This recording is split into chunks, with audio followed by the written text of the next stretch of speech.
চিন্তায় আমরা বসতে পারছি না। এদিকে গোপালকে দেখো, মোষের মতন নাক ডেকে ঘুমোচ্ছে। মন্ত্রী, গোপালকে ঘুমোতে দাও।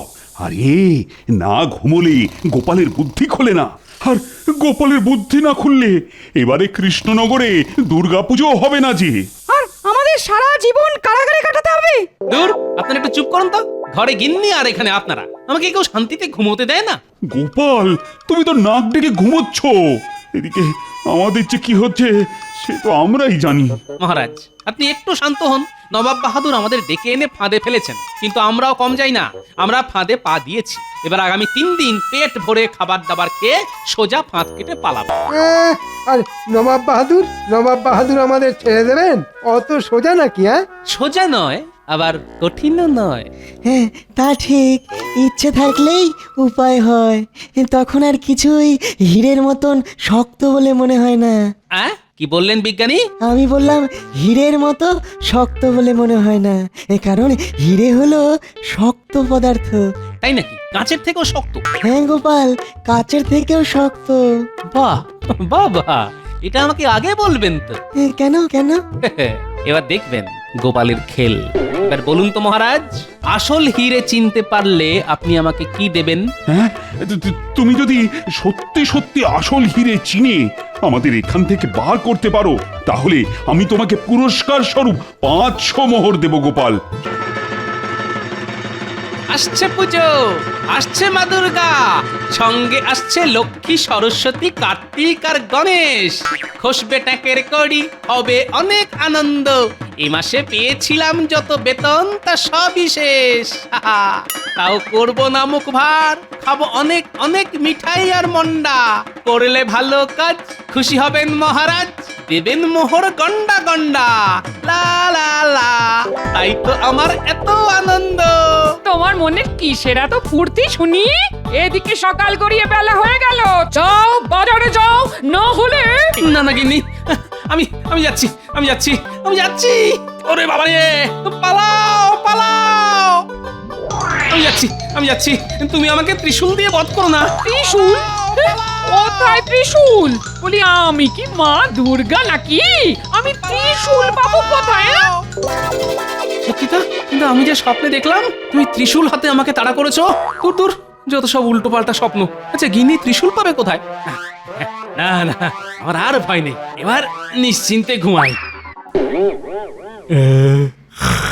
তবে রে, উফ।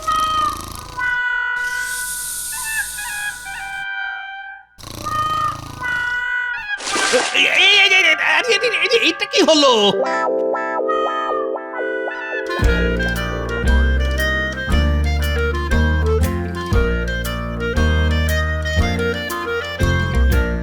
ভালো করে পরিষ্কার করো উজির, এক কণা ধুলোও যেন না থাকে। আচ্ছা জাহাপানা, আপনি ধৈর্য ধরে বসুন, আমি ঝেড়ে সব সাফ করে দেব। হ্যাঁ, না না না না না না না, শুধু আমার ঘরটাই ঝাড়ো। হ্যাঁ, রাজকোষের দিকে হাত বাড়িও না।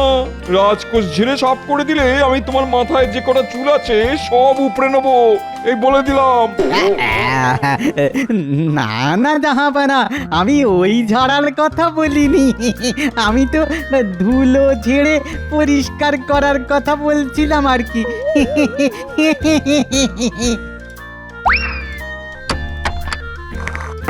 এই যা, এটা তুমি কি করলে উজির? হায় হায় হায় হায় হায় হায়, তুমি জানো এগুলো কি? আগে দুটোই তো হিরে জাহাপানা। তোমার মুন্ডু, এর মধ্যে একটা হিরে আর একটা কাঁচ। তাই নাকি জাহাপানা? কিন্তু কোনটা হিরে আর কোনটা কাঁচ? দুটোই তো একই রকম দেখতে। সেটাই তো, আমি আসল হিরেটা সিন্ধুকের বাম দিকে রেখেছিলাম আর কাচের হিরেটা ডান দিকে। তুমি দুটোই মিশিয়ে দিলে। দূর দূর দূর দূর, যাও যাও যাও যাও যাও, গিয়ে মুর্শিদাবাদের সব থেকে ভালো জহুরিকে ডেকে নিয়ে এসো হিরে আর কাচের তফাৎ করার জন্য। শিগগিরই যাও। তার কোনো দরকার নেই জাহাপানা, আমার মাথায় না একটা দারুণ বুদ্ধি এসেছে। কি বুদ্ধি উজির, বলো শুনি।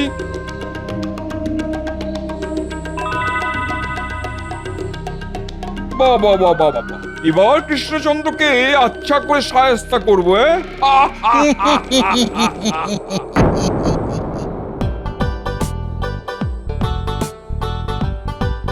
দেখতে দেখতে আবার পুজো এসে গেল। এদিকে আমার পকেট ফাঁকা মাঠ। ধুর, এই গিন্নি আর নাতি নাতনিদের নতুন জামা কাপড় কিনে দেওয়ার চক্করে মহারাজের দেওয়া পুজোর ভাতা সব শেষ হয়ে গেছে। এখন কি যে করি, যাই রাজসভায় গিয়ে দেখি এক ভরানোর কোনো উপায় বার করা যায় কিনা।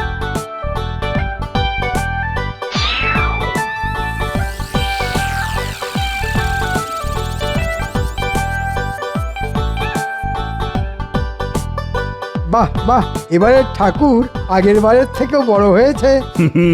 হবেই তো মন্ত্রী। আমি নিজে মৃৎশিল্পীকে বলেছি ঠাকুরের উচ্চতা বাড়ানোর জন্য।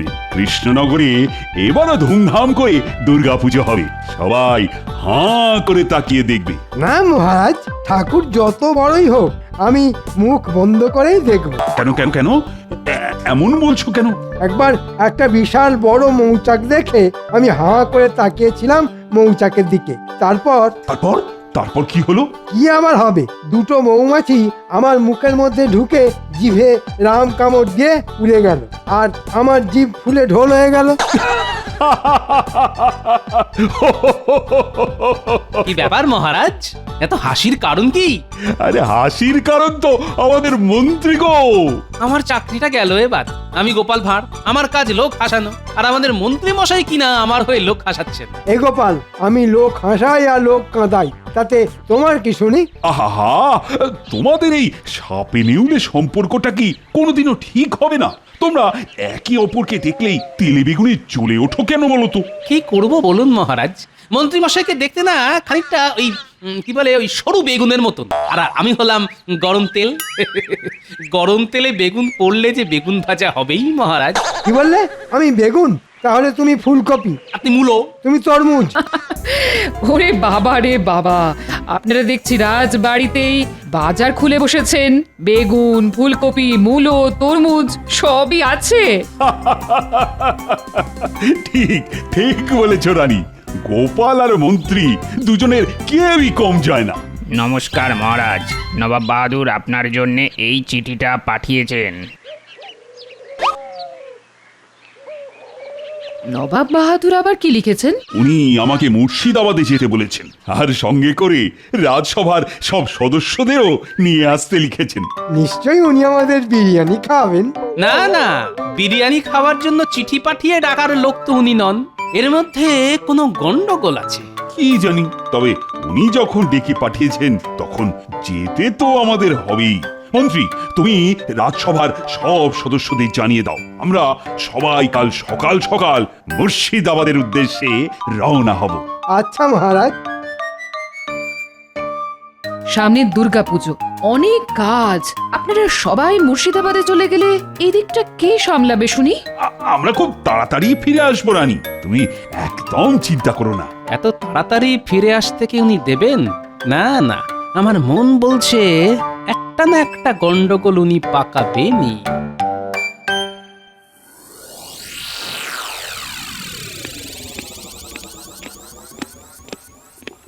এই দেখুন জাহাপানা, রাজা কৃষ্ণচন্দ্র তার দলবল নিয়ে চলে এসেছেন।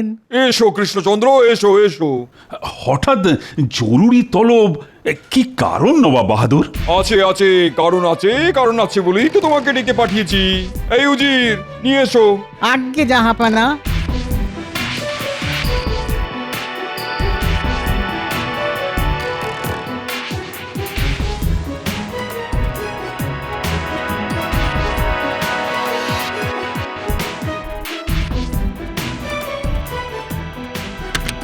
ইয়ে, ঠিক ধরেছো। বাহ কৃষ্ণচন্দ্র, তোমার মন্ত্রী তো বেশ বুদ্ধিমান। হ্যাঁ, শুধু মন্ত্রী কেন, আমার রাজসভার সব সদস্যরাই বুদ্ধিমান। ওরাই তো আমার রাজসভার রত্ন। বাবা বাবা বাবা, তাহলে তো ভালোই হলো। কোথায় আছে রতনে রতন চেনে, তোমাদের সেটাই করতে হবে। হ্যাঁ, মানে একটু খুলে বলবেন নবাব বাহাদুর? আপনার কথাগুলো না সব কেমন ওই মাথার ওপর দিয়ে যাচ্ছে। কি আছিস? আরে গোপালকে একটা লম্বা মই দে। মই দিয়ে কি হবে? মইয়ের ওপরে উঠে দাঁড়াবে, তাহলেই আমার কথাগুলো আর মাথার ওপর দিয়ে যাবে না। আরে মজা করছি, মজা করছি। আমাদের নবাব বাহাদুর বড্ড রসিক মানুষ কিনা।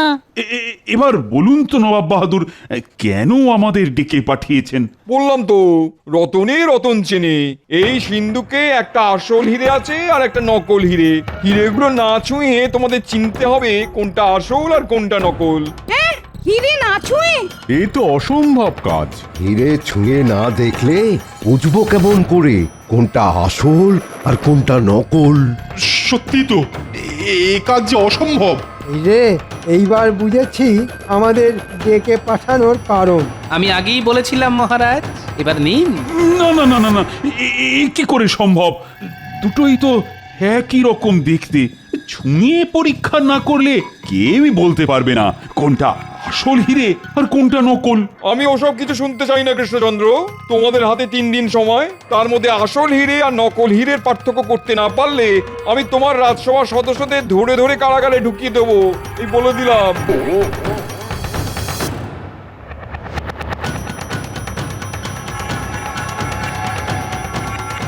সর্বনাশ! এরকম হলে তো কৃষ্ণনগরের দুর্গাপুজোটাই আটকে যাবে। আমাদের বাঁচান মহারাজ, আমাদের বাঁচান। হ্যাঁ মহারাজ, আমরা কারাগারে বন্দী হয়ে থাকতে চাই না। আমাদের বাঁচান।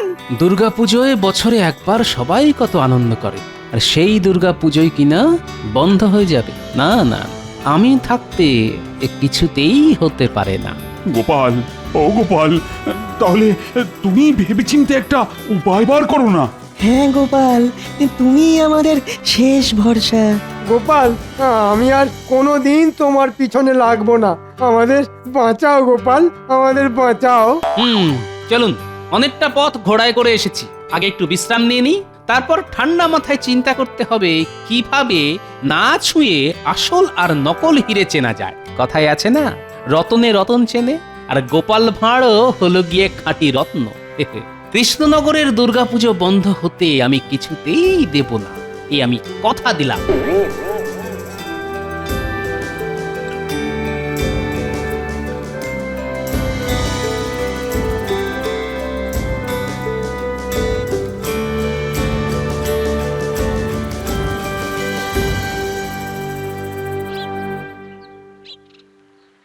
ও গোপাল দাদু, গোপাল দাদু। তোদের গোপাল দাদু না মহারাজের সঙ্গে মুর্শিদাবাদে গেছে।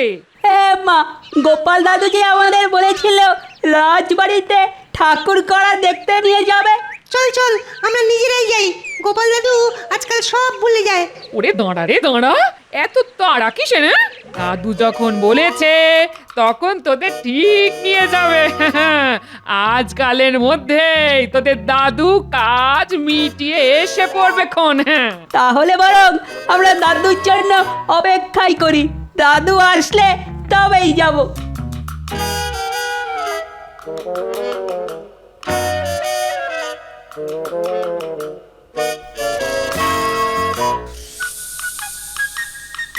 চিন্তায় আমরা বসতে পারছি না। এদিকে গোপালকে দেখো, মোষের মতন নাক ডেকে ঘুমোচ্ছে। মন্ত্রী, গোপালকে ঘুমোতে দাও। আরে না ঘুমোলে গোপালের বুদ্ধি খোলে না, আর গোপালের বুদ্ধি না খুললে এবারে কৃষ্ণনগরে দুর্গাপুজো হবে না যে। আর আমাদের সারা জীবন কারাগারে কাটাতে হবে। দূর, আপনারা একটু চুপ করুন তো। ঘরে গিন্নি আর এখানে আপনারা, আমাকে কেউ শান্তিতে ঘুমোতে দেয় না। গোপাল, তুমি তো নাক ডেকে ঘুমোচ্ছ, এদিকে আমাদের যে কি হচ্ছে সে তো আমরাই জানি। মহারাজ, আপনি একটু শান্ত হন। নবাব বাহাদুর আমাদের ডেকে এনে ফাঁদে ফেলেছেন, কিন্তু আমরাও কম যাই না, আমরা ফাঁদে পা দিয়েছি। এবার আগামী 3 দিন পেট ভরে খাবার দাবার খেয়ে সোজা ফাঁদ কেটে পালাবো।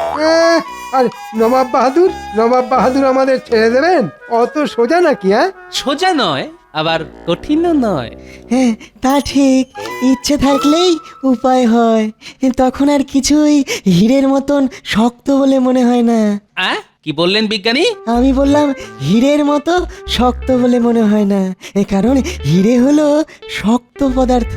তাই নাকি? কাঁচের থেকেও শক্ত? হ্যাঁ গোপাল, কাচের থেকেও শক্ত। বাহ বাহ বাহ, এটা আমাকে আগে বলবেন তো। কেন কেন? এবার দেখবেন গোপালের খেল। এবার বলুন তো মহারাজ, আসল হিরে চিনতে পারলে আপনি আমাকে কি দেবেন? হ্যাঁ, তুমি যদি সত্যি সত্যি আসল হিরে চিনে আমাদের এখান থেকে বার করতে পারো, তাহলে আমি তোমাকে পুরস্কার স্বরূপ 500 মোহর দেব গোপাল। সঙ্গে পুজোর 5 দিন মানে পঞ্চমী থেকে নবমী তোমাকে পেট ভরে ভালো ভালো খাবার খাওয়াবো। বাহ বাহ বাহ বাহ, এটাই তো চাই। মহারাজ, আপনি নবাব বাহাদুরকে বলে দিন আগামীকালই আমরা কোনটা আসল আর কোনটা নকল হিরে সেটা চিনে বার করে দেব। হ্যাঁ, সত্যি গোপাল? হ্যাঁ মহারাজ। বেশ বেশ, তুমি যখন বলছো তখন আমিও তাই বলছি। কিন্তু কিভাবে করবে শুনি এই অসাধ্য সাধন? সেটা আমি এখন বলবো না, সময় আসলেই সব দেখতে পাবেন। এবার দেখবেন জাহাপানা কৃষ্ণচন্দ্র কেমন আপনার পায়ে এসে লুটিয়ে পড়ে।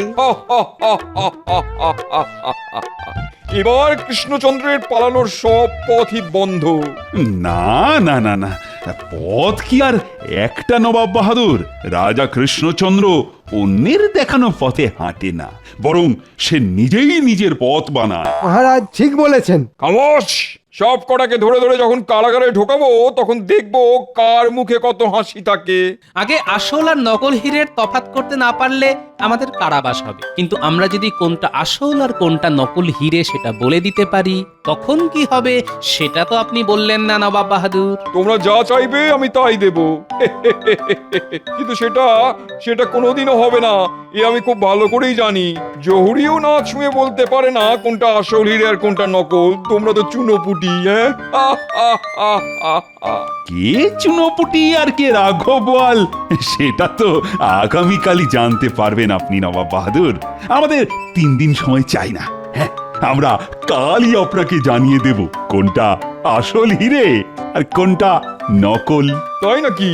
বেশ, আমিও দেখি তোমার রাজসভার সদস্যদের কত বুদ্ধি।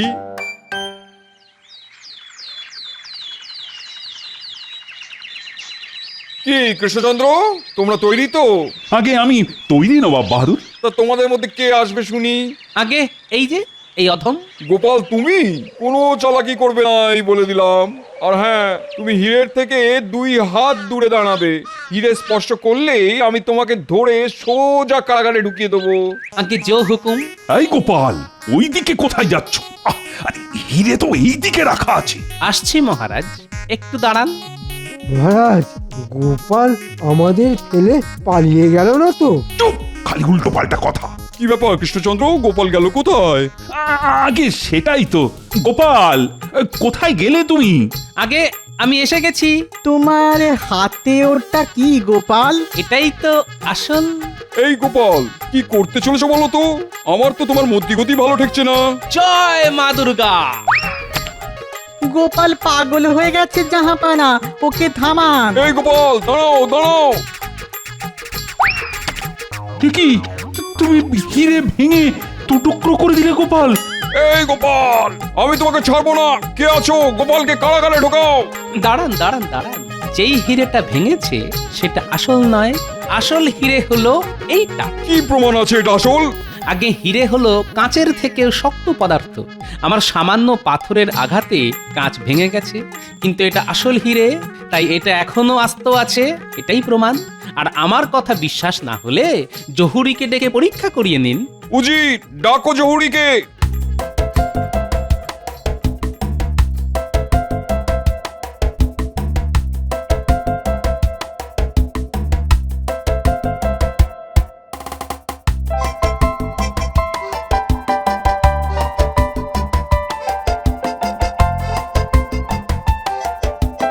কোনটা আসল হিরে বলো শুনি।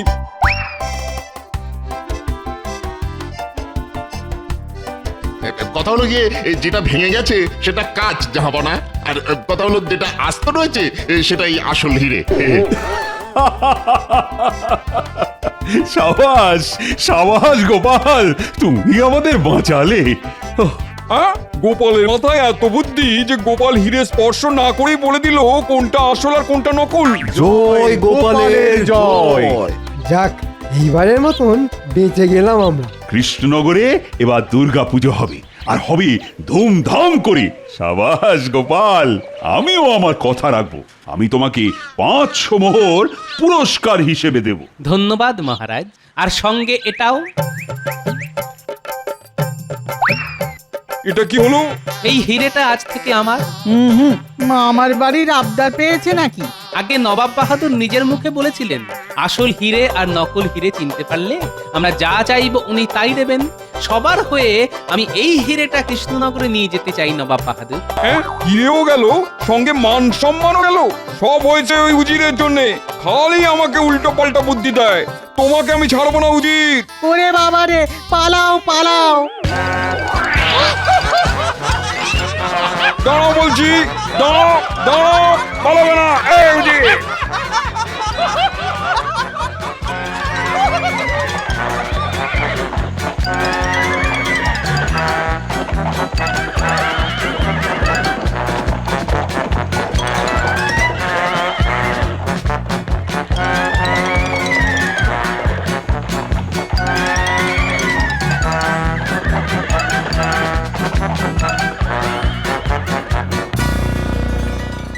সত্যি গোপাল, আজ তুমি না থাকলে এত আনন্দ সব মাঠে মারা যেত।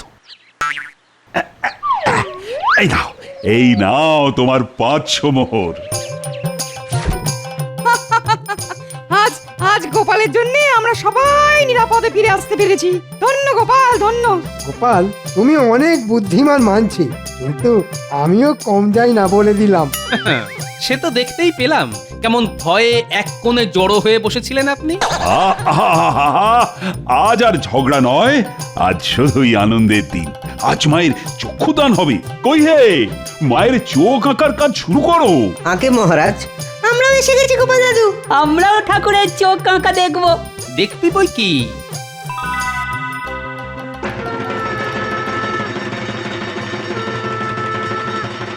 দেখ দেখ, কি সুন্দর দেখতে লাগছে দুর্গা ঠাকুরকে।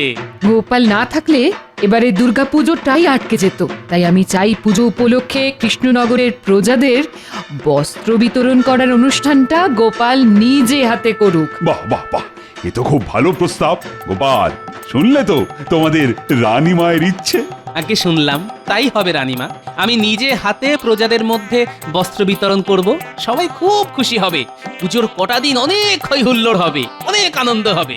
গোপালের তো এবার পোয়া 12, 500 মোহর, সঙ্গে খাওয়া দাওয়া। তার উপর নবাব বাহাদুরের হিরে।